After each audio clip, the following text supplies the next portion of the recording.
કેમ છો દોસ્તો?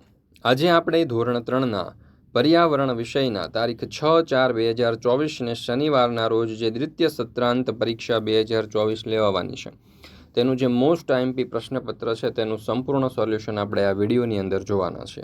મિત્રો, આપણે આ ચેનલ ઉપર ધોરણ 3ના પર્યાવરણ સહિતના બધા જ વિષયના આજે દ્વિતીય સત્રાંત પરીક્ષા 2024 છે તેના મોસ્ટ આઈએમપી પ્રશ્નપત્ર અને તેમના જે અસાઇનમેન્ટ છે તેમના વિડીયો અને પીડીએફ બંને મુકાઈ ચૂક્યા છે. તો આ વિડીયો અને પીડીએફનો અભ્યાસ કરવા માટેની લિંક તમને નીચે ડિસ્ક્રિપ્શન બોક્સની અંદર મળી જશે. જરૂરથી તેનો અભ્યાસ કરી લેજો. સાથે સાથે આપણા વોટ્સઅપ ગ્રુપમાં પણ જરૂરથી જોડાઈ જજો, જેથી કરીને આવનારા તમામ વિડીયો અને પીડીએફની લિંક તમને વોટ્સઅપ પર પ્રાપ્ત થતી રહે.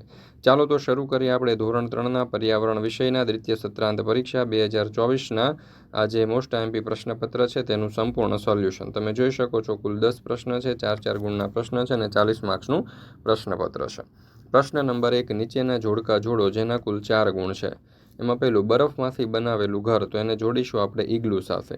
બીજું, હોડીમાં બનાવેલું ઘર, તો એને જોડીશું શિકારા સાથે. ત્રીજું, ટપાલ પેટી, એને જોડીશું લાલ સાથે. ટેલિફોન, તો એને આપણે જોડીશું વાતચીત કરવા માટે. પ્રશ્ન નંબર 2, નીચેના પ્રશ્નોના જવાબ લખો. એમાં પહેલું, પપ્પાના ભાઈને શું કહેવાય? તો જવાબ આવશે પપ્પાના ભાઈને કાકા કહેવાય. બીજું, સીતાની નાની બહેનનું નામ શું છે? તો સીતાની નાની બહેનનું નામ ગીતા છે. ત્રીજું, તમારી શાળામાં જે રમત રમાતી હોય તે રમતોના નામ લખો.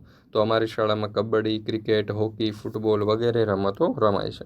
ધોરણ 3થી 8ની દ્વિતીય સત્રાંત પરીક્ષા 2024 માટે ખાસ ઉપયોગી એવા આપણે મોસ્ટ આઈએમપી પ્રશ્નપત્ર બ્લુપ્રિન્ટ પ્રમાણેના પ્રશ્નપત્ર તૈયાર કરેલા છે.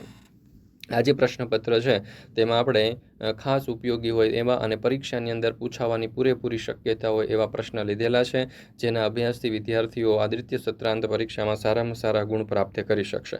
તો દરેક વિદ્યાર્થીઓએ અવશ્ય આ જે બ્લુપ્રિન્ટ પ્રમાણેનું પ્રશ્નપત્ર છે, જૂના પ્રશ્નપત્ર છે અને અસાઇનમેન્ટ છે તે મેળવી લેવા. રેડી ટુ પ્રિન્ટ ફોર્મની અંદર આ તમને સમગ્ર સોલ્યુશન જે છે તે મળવાનું છે, જેથી તમે સીધી તેની ઝેરોક્સ કરાવી અને તેનો ઉપયોગ કરી શકશો.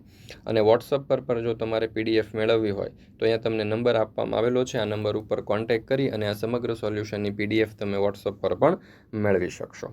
ત્યાર પછી પ્રશ્ન નંબર 3, ચિત્રના આધારે નીચેના પ્રશ્નોના જવાબ લખો જેના કુલ 4 માર્ક્સ છે. તો અહીંયા તમે જોઈ શકો છો એક ચિત્ર આપણને આપેલું છે અને ચિત્ર પરથી આપણે કેટલાક પ્રશ્નો જોવાના છે. એમાં પહેલો સવાલ, શાળાએ જવા માટે કેતન કઈ દિશામાં જશે? તો શાળાએ જવા માટે કેતન ડાબી તરફ જશે. બીજું, કેતનની પીઠ પાછળ શું આવેલું છે? તો કેતનની પીઠ પાછળ મંદિર આવેલું છે. ત્રીજું, દવાખાનાથી કઈ દિશામાં ઘર આવેલું છે? તો દવાખાનાથી જમણી દિશામાં ઘર આવેલું છે. કેતનની સામેની તરફ શું આવેલું છે? તો કેતનની સામેની તરફ હોસ્પિટલ આવેલી છે. પ્રશ્ન નંબર 4, નીચેના પ્રશ્નોના જવાબ લખો જેના કુલ 4 માર્ક્સ છે. એમાં પહેલો સવાલ, પાણીનો મુખ્ય સ્ત્રોત કયો છે? તો પાણીનો મુખ્ય સ્ત્રોત વરસાદ છે.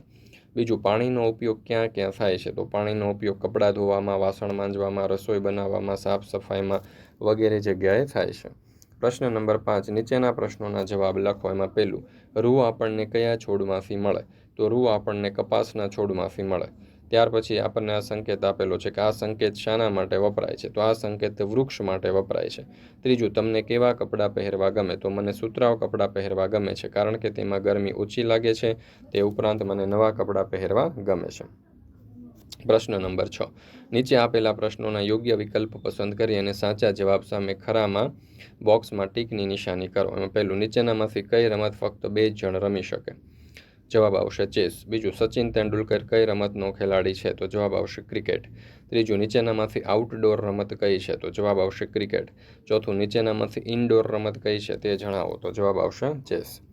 પ્રશ્ન નંબર 7, નીચેના પ્રશ્નોના ટૂંકમાં જવાબ આપો. એમાં પહેલું, તમે રસોઈ કામમાં કઈ કઈ મદદ કરી શકો છો? તો હું રસોઈ કામમાં મારા મમ્મીને શાક સમારવામાં, કોઈ વસ્તુ લાવી આપવામાં વગેરે કામમાં મદદ કરી શકું. બીજું, ખોરાકના વિવિધ સ્વાદમાંથી તમે કયા કયા સ્વાદ અનુભવ્યા છે? તો ખોરાકના વિવિધ સ્વાદમાંથી મેં ખાટો, તીખો, ગળ્યો, કડવો, ખારો વગેરે જેવા સ્વાદ અનુભવ્યા છે. પ્રશ્ન નંબર 8, નીચેના વિધાનોમાંથી સાચા વિધાન સામે ખરાની અને ખોટા વિધાન સામે ખોટાની નિશાની કરો, જેના કુલ 4 માર્ક્સ છે. એમાં પહેલો સવાલ, બળદ સવારી માટે ઉપયોગી પ્રાણી છે? તો જવાબ આવશે ખોટું. ગરોળીનો ખોરાક રોટલી છે? તો જવાબ આવશે ખોટું. ગાયના રહેઠાણને કોઢ કહે છે? તો સાચું. અને કાંચીડો પોતાનો રંગ બદલી શકે છે? તો જવાબ આવશે સાચું. ત્યાર પછી પ્રશ્ન નંબર 9, નીચે આપેલ ખાલી જગ્યામાં યોગ્ય જવાબ આપો જેના કુલ 4 માર્ક્સ છે. એમાં પહેલો સવાલ, તમારા તાલુકાનું નામ ખાલી જગ્યા છે? તો જવાબ આવશે મહુવા. તમારા વર્ગ શિક્ષકનું નામ ખાલી જગ્યા છે તો જવાબ આવશે અસ્મિતાબેન. ત્રીજું, તમારા ગામને અડીને આવેલ ગામ ખાલી જગ્યા છે તો બગદાણા. અને તમારો ગમતો પાક ખાલી જગ્યા છે તો જવાબ આવશે ઘઉં.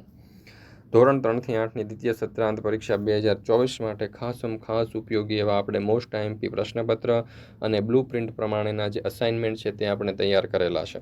તો હવે આ જે મોસ્ટ આઈએમપી પ્રશ્નપત્ર છે તે અને અસાઇનમેન્ટ છે તેમાં આપણે પરીક્ષાની અંદર પૂછાઈ શકે તેવા મોસ્ટ આઈએમપી પ્રશ્નો આપણે લીધેલા છે. અને આ જે મોસ્ટ આઈએમપી પ્રશ્નો છે તે દરેક બાળકો માટે ખૂબ ઉપયોગી છે, જેના અભ્યાસથી દરેક વિદ્યાર્થીઓ જે છે તે પરીક્ષાની અંદર સારામાં સારા ગુણ પ્રાપ્ત કરી શકશે અને આ જે દ્વિતીય સત્રાંત પરીક્ષા છે તેની અંદર સારા ટકા મેળવી શકશે. તો દરેક વિદ્યાર્થીઓએ અવશ્ય આ જે અસાઇનમેન્ટ અને પ્રશ્નપત્ર છે તેનો અભ્યાસ કરી લેવો. સાથે સાથે આપણા વોટ્સઅપ ગ્રુપની અંદર પણ જરૂરથી જોડાઈ જજો, જેથી કરીને આવનારા તમામ વિડીયો અને પીડીએફની લિંક તમને વોટ્સઅપ પર પ્રાપ્ત થતી રહે. અને આ તમામ પીડીએફ તમારે વોટ્સઅપ પર જોઈતી હોય તો નંબર આપણને આપવામાં આવેલો છે, આ નંબર ઉપર તમે કોન્ટેક્ટ કરી શકો છો. પ્રશ્ન નંબર 10, નીચે આપેલા પ્રાણીઓની ઉપયોગિતા આપેલ કોષ્ટકમાં લખો, જેના કુલ 4 માર્ક છે. પ્રાણીઓ અને ઉપયોગિતા આપણને આપી છે. તો પ્રાણીઓની અંદર જોઈએ તો ગાયની ઉપયોગિતા તો કે દૂધ આપે, ઊંટની ઉપયોગિતા તો કે સવારી માટે ઉપયોગી છે. મિત્રો, આપણી આ ચેનલ ઉપર ધોરણ 3 થી 8ના બધા જ વિષયના જે મોસ્ટ આઈએમપી પ્રશ્નપત્ર છે તે અને એમના જે અસાઇનમેન્ટ છે દ્વિતીય સત્રાંત પરીક્ષા માટેના તે મુકાઈ ચૂક્યા છે, જેની લિંક તમને નીચે ડિસ્ક્રિપ્શન બોક્સની અંદર આપેલી છે. તો જરૂરથી આ વિડીયો અને પીડીએફ જે છે તે મેળવી લેજો અને તેનો અભ્યાસ કરી લેજો.